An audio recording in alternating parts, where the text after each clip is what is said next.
शुक्रवार व्रत कथा। प्राचीन समय की बात है।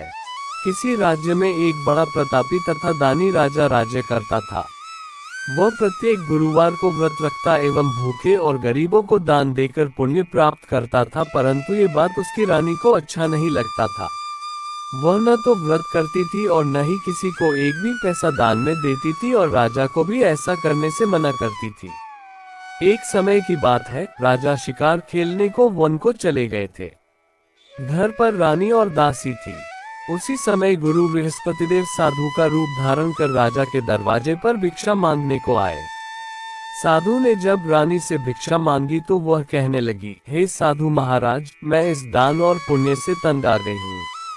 आप कोई ऐसा उपाय बताएं जिससे कि सारा धन नष्ट हो जाए और मैं आराम से रह सकूं। बृहस्पति देव ने कहा, हे देवी, तुम बड़ी विचित्र हो। संतान और धन से कोई दुखी होता है। अगर अधिक धन है तो इसे शुभ कार्यों में लगाओ, कुंवारी कन्याओं का विवाह कराओ, विद्यालय और बाग बगीचे का निर्माण कराओ, जिससे तुम्हारे दोनों लोग सुधरे। परंतु साधु की इन बातों से रानी को खुशी नहीं हुई। उसने कहा, मुझे ऐसे धन की आवश्यकता नहीं है जिसे मैं दान दूं और जिसे संभालने में मेरा सारा समय नष्ट हो जाए।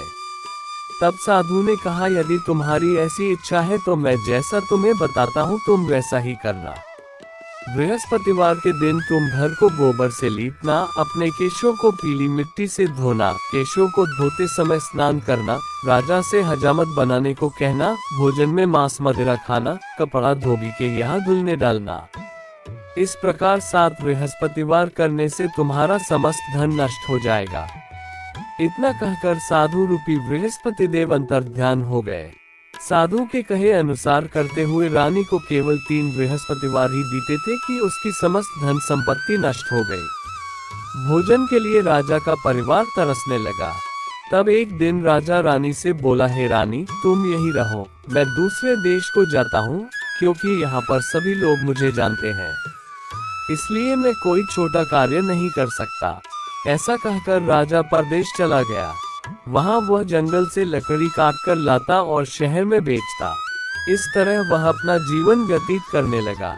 इधर राजा के परदेश जाते ही रानी और दासी दुखी रहने लगी। एक बार जब रानी और दासी को 7 दिन तक बिना भोजन के रहना पड़ा तो रानी ने अपनी दासी से कहा, हे दासी, पासी के नगर में मेरी बहन रहती है। वह बड़ी धनवान है। तू उसके पास जा और कुछ ले आ ताकि थोड़ा बहुत गुजर बसर हो जाए। दासी रानी के बहन के पास गई। उस दिन बृहस्पतिवार था और रानी की बहन उस समय बृहस्पतिवार व्रत की कथा सुन रही थी। दासी ने रानी की बहन को अपनी रानी का संदेश दिया, लेकिन रानी की बड़ी बहन ने कोई उत्तर नहीं दिया।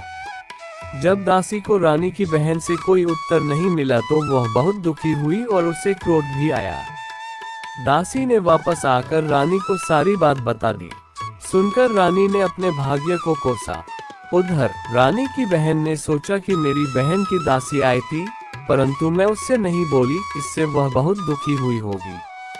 कथा सुनकर और पूजन समाप्त कर वह अपनी बहन के घर आए और कहने लगी, हे बहन, मैं बृहस्पतिवार का व्रत कर रही थी। तुम्हारी दासी मेरे घर आई थी, परंतु जब तक कथा होती है तब तक न तो उठते हैं और न ही बोलते हैं, इसलिए मैं नहीं बोली। कहो दासी क्यों गई थी? रानी बोली, बहन, तुमसे क्या छिपाऊं, हमारे घर में खाने तक को अनाज नहीं था। ऐसा कहते कहते रानी की आंखें भर आए। उसने दासी समेत पिछले 7 दिनों से भूखे रहने तक की बात अपनी बहन को विस्तार पूर्वक सुना दी। रानी की बहन बोली, देखो बहन, भगवान बृहस्पति देव सबकी मनोकामना को पूर्ण करते हैं। देखो, शायद तुम्हारे घर में अनाज रखा हो।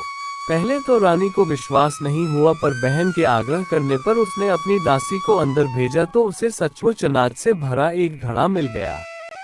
ये देखकर दासी को बड़ी हैरानी हुई। दासी रानी से कहने लगी, हे रानी, जब हमको भोजन नहीं मिलता तो हम व्रत ही तो करते हैं, इसलिए क्यों न इनसे व्रत और कथा की विधि पूछ ली जाए ताकि हम भी व्रत कर सके। तब रानी ने अपनी बहन से बृहस्पतिवार व्रत के बारे में पूछा। उसकी बहन ने बताया, बृहस्पतिवार के व्रत में चने की दाल और मुनक्का से विष्णु भगवान का केले की जड़ में पूजन करे तथा दीपक जलाएं, व्रत कथा सुने और पीला भोजन ही करे। इससे बृहस्पति देव प्रसन्न होते हैं। व्रत और पूजन विधि बतलाकर रानी की बहन अपने घर को लौट गई। 7वें रोज बाद जब गुरुवार आया तो रानी और दासी ने निश्चय अनुसार व्रत रखा। घुड़साल में जाकर चना और गुड़ बीन लाए और फिर उसकी दाल से केले की जड़ तथा विष्णु भगवान का पूजन किया। अब पीला भोजन कहाँ से आए, इस बात को लेकर दोनों बहुत दुखी थे। चूंकि उन्होंने व्रत रखा था इसलिए गुरुदेव उन पर प्रसन्न थे, इसलिए वे एक साधारण व्यक्ति का रूप धारण कर 2 थालों में सुंदर पीला भोजन दासी को दे गए। भोजन पाकर दासी प्रसन्न हुई और फिर रानी के साथ मिलकर भोजन ग्रहण किया। उसके बाद वे सभी गुरुवार को व्रत और पूजन करने लगी। बृहस्पति भगवान की कृपा से उनके पास फिर से धन संपत्ति हो गया, परंतु रानी फिर से पहले की तरह आलस्य करने लगी। तब दासी बोली, देखो रानी, तुम पहले भी इस प्रकार आलस्य करती थी, तुम्हें धन रखने में कष्ट होता था, इस कारण सभी धन नष्ट हो गया और अब जब भगवान गुरुदेव की कृपा से धन मिला है तो तुम्हें फिर से आलस्य होता है। बड़ी मुसीबतों के बाद हमने ये धन पाया है, इसलिए हमें दान पुण्य करना चाहिए, भूखे मनुष्यों को भोजन कराना चाहिए और धन को शुभ कार्यों में खर्च करना चाहिए, जिससे तुम्हारे कुल का यश बढ़ेगा, स्वर्ग की प्राप्ति हो और पितर प्रसन्न हो। दासी की बात मानकर रानी अपना धन शुभ कार्यों में खर्च करने लगी, जिससे पूरे नगर में उसका यश फैलने लगा।